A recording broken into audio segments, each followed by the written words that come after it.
कैसे हैं आप सभी। आशा करता हूं कि आप सभी अच्छे होंगे, स्वस्थ होंगे।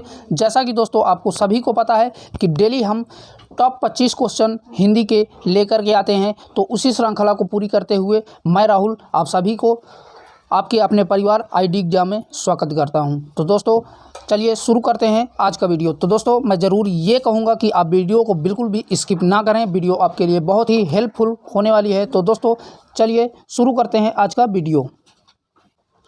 आज का हमारा पहला क्वेश्चन है, ज्ञानपीठ पुरस्कार में कितनी राशि दी जाती है? 10 लाख, 50,000, 11 लाख या 1 लाख?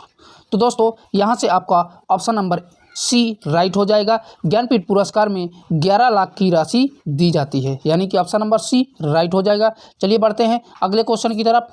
किस कवि ने अवधी व ब्रज भाषा दोनों में रचनाएं की?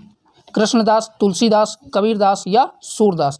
तो दोस्तों यहाँ से आपका ऑप्शन नंबर बी करेक्ट हो जाएगा। तुलसीदास जी जो है वो ऐसे कवि थे कि जो अवधी व ब्रज दोनों में रचनाएं की थी। चलिए बढ़ते हैं नेक्स्ट क्वेश्चन की तरफ। अगला क्वेश्चन कह रहा है, खड़ी बोली में सबसे पहले काव्य सृजन करने वाले कवि हैं सूरदास, नाभादास, अमीर खुसरो या कुंभनदास? दोस्तों यहाँ से भी आपका ऑप्शन नंबर सी करेक्ट हो जाएगा, अमीर खुसरो। चलिए देखते हैं नेक्स्ट क्वेश्चन की तरफ। का, गा, जा, फ ध्वनियाँ किसकी हैं? अंग्रेजी की, दक्षिणी भाषाओं की, संस्कृत की या अरबी फारसी की? तो दोस्तों यहाँ से आपका ऑप्शन नंबर डी करेक्ट हो जाएगा, अरबी फारसी की। चलिए बढ़ते हैं अगले क्वेश्चन की तरफ। निम्न में तत्सम शब्द का चयन करो। तो चारों ऑप्शन में आप बताइए कौन सा तत्सम शब्द है। तो दोस्तों यहाँ से हम आपको बता दें, ऑप्शन नंबर बी आपका करेक्ट हो जाएगा, व्याघ्र जो आपका है तत्सम शब्द है। और बाकी जो है व्याघ्र का तद्भव बाघ होता है। क्या होता है दोस्तों? बाघ होता है। चलिए देखते हैं अगले क्वेश्चन की तरफ। निम्न में कमल शब्द का पर्यायवाची है? सोमरस, तामरस, सराल या अम्बु?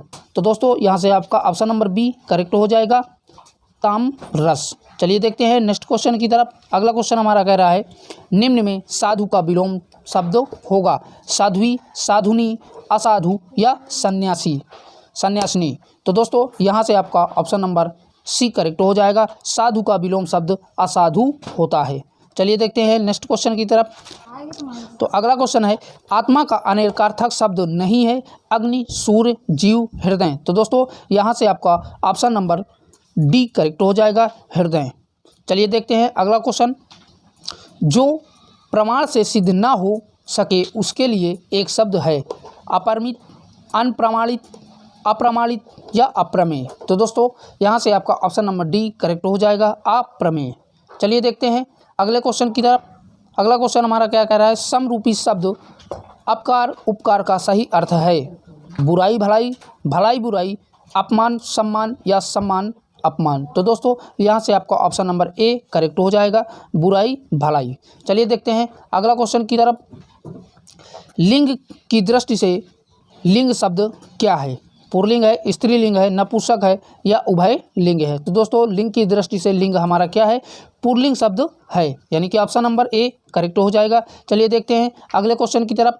चाकू शब्द का बहुवचन क्या होगा? और मोस्ट इंपॉर्टेंट प्रश्न है ये, चाकुओं, चाकुएं, चाकुओं या चाकू? तो दोस्तों यहाँ से आपको बता दें, चाकू खुद में बहुवचन शब्द है, तो यहाँ से आपका ऑप्शन नंबर डी करेक्ट हो जाएगा, चाकू का बहुवचन चाकू ही होगा, क्योंकि चाकू उकारांत पुल्लिंग शब्द है। उकारांत के जितने भी शब्द होते हैं उनका बहुवचन एक ही प्रकार का, यानी जिस शब्द का जो होगा वही बहुवचन होता है। चलिए बढ़ते हैं नेक्स्ट क्वेश्चन की तरफ। जिन सर्वनाम शब्दों का प्रयोग सुनने वालों के लिए किया जाता है उसे कहते हैं, क्या कहते हैं? उत्तम पुरुष या मध्यम पुरुष या प्रथम पुरुष या अन्य पुरुष? तो दोस्तों यहाँ से आपका ऑप्शन नंबर डी करेक्ट हो जाएगा, अन्य पुरुष कहते हैं। ऑप्शन नंबर डी राइट हो जाएगा। चलिए देखते हैं 40 नंबर क्वेश्चन क्या कह रहा है। उस ग्रंथ में 500 पृष्ठ हैं, इस वाक्य में उस शब्द है? क्या है? संकेतवाचक है, परिणामवाचक है, व्यक्तिवाचक है या गुणवाचक है? तो दोस्तों यहाँ पर उस जो है संकेतवाचक है, यानी कि ऑप्शन नंबर ए करेक्ट हो जाएगा। चलिए बढ़ते हैं अगले क्वेश्चन की तरफ। निम्न में सकर्मक क्रिया कौन सी है? रोना, लिखना, सोना या हंसना? तो दोस्तों यहाँ से आपका ऑप्शन नंबर बी करेक्ट हो जाएगा, लिखना जो है आपकी क्या है? सकर्मक क्रिया है। लिखना सकर्मक क्रिया क्यों है? क्योंकि लिखने का फल कर्म पर पड़ रहा है। तो दोस्तों यहाँ से आपका ऑप्शन नंबर बी करेक्ट हो जाएगा। चलिए बढ़ते हैं नेक्स्ट क्वेश्चन की तरफ। निम्न में काल का भेद नहीं है, वर्तमान काल, भूतकाल, भविष्यत काल या आपातकाल। तो दोस्तों ये तो आप सभी को पता ही हो गया कि इसका आंसर क्या होगा, तो हम बता देते हैं ऑप्शन नंबर डी यहाँ से सही हो जाएगा। आपातकाल जो है काल का भेद नहीं है। चलिए देखते हैं नेक्स्ट क्वेश्चन की तरफ। जिसमें लिंग, वचन तथा कारक से कोई विकार नहीं होता है वह कहलाता है, क्या कहलाता है? निपात कहलाता है, अप्रमाणवाचक कहलाता है या अप्रमाण वाचक कहलाता है या अवयव कहलाता है। तो दोस्तों यहाँ से आपका ऑप्शन नंबर डी करेक्ट हो जाएगा, अवयव कहलाता है। चलिए देखते हैं अगला क्वेश्चन। अलंकार शब्द में कौन सा उपसर्ग है? अल, अलम या अलग। तो दोस्तों इन चारों ऑप्शन में आपका ऑप्शन नंबर सी करेक्ट है कि ये होगा। अलंकार में उपसर्ग लगा हुआ है, अलम उपसर्ग लगा हुआ है। चलिए देखते हैं अगले क्वेश्चन की तरफ। किस शब्द में या प्रत्यय नहीं है? साम्राज्य, काव्य, धैर्य या भारतीय। तो दोस्तों यहाँ से आपका ऑप्शन नंबर डी करेक्ट हो जाएगा। भारतीय शब्द में या प्रत्यय नहीं लगा हुआ है, और इसमें दोस्तों कौन सा प्रत्यय लगा हुआ है? भारतीय शब्द में ई प्रत्यय लगा हुआ है। कौन सा प्रत्यय लगा हुआ है? ई प्रत्यय लगा हुआ है। और बाकी तीनों ऑप्शंस में आपका या प्रत्यय है। साम्राज्य, काव्य, धैर्य, इन तीनों में आपका या प्रत्यय है, जबकि भारतीय में ई प्रत्यय लगा हुआ है। चलिए देखते हैं अगला क्वेश्चन क्या कह रहा है। निम्न में से किस शब्द में विसर्ग संधि है? महिष में, निरंतर में, दिग्गज में या जगदीश में। तो दोस्तों यहाँ से आपका ऑप्शन नंबर बी करेक्ट हो जाएगा। निरंतर में आपका विसर्ग संधि है। और दोस्तों अन्य विकल्पों की अगर हम बात करें तो महिष में आपका स्वर संधि है। महिष में कौन सी संधि है? स्वर संधि है। और दिग्गज और जगदीश में आपका व्यंजन संधि है। चलिए देखते हैं अगला क्वेश्चन क्या कह रहा है। किस समास में दोनों पद प्रधान होते हैं? द्विगु समास में, तत्पुरुष समास में, बहुब्रीहि समास में या द्वंद्व समास में। तो दोस्तों यहाँ से आपका ऑप्शन नंबर डी करेक्ट हो जाएगा, द्वंद्व समास। तो दोस्तों इसमें द्वंद्व समास होता कहाँ पर है? द्वंद्व समास में दोनों पद प्रधान होते हैं, ये तो हमने पहले ही जान लिया।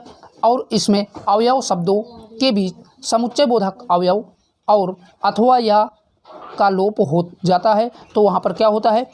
द्वंद्व समास होता है। जैसे पाप पुण्य, पाप और पुण्य में क्या होता है? योजक चिन्ह लगा होता है कि नहीं होता है? तो यही इसी की हम बात किए हैं, अवयव और अथवा का लोप हो जाता है। चलिए देखते हैं नेक्स्ट क्वेश्चन की तरफ।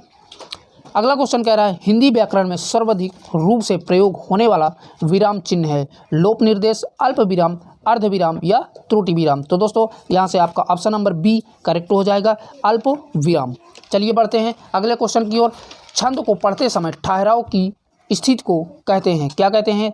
तुक, गति, पद, यति। तो दोस्तों इन चारों ऑप्शंस में आपका ऑप्शन नंबर डी करेक्ट हो जाएगा, यति कहते हैं। छंद के को पढ़ते समय जो ठहराव होता है उसे हम यति कहते हैं। चलिए बढ़ते हैं नेक्स्ट क्वेश्चन की तरफ। वही मनुष्य है कि जो मनुष्य के लिए मरे पंक्ति में अलंकार है? रूपक अलंकार, वृत्यानुप्रास अलंकार, छेका अनुप्रास अलंकार या लाटा अनुप्रास अलंकार। तो दोस्तों यहाँ से आपका ऑप्शन नंबर डी करेक्ट हो जाएगा, लाटा अनुप्रास अलंकार सही हो जाएगा। तो दोस्तों बस आज के लिए इतना ही, फिर मिलूँगा इसी श्रृंखला को पूरी करते हुए। तब तक के लिए बाय बाय, टेक केयर।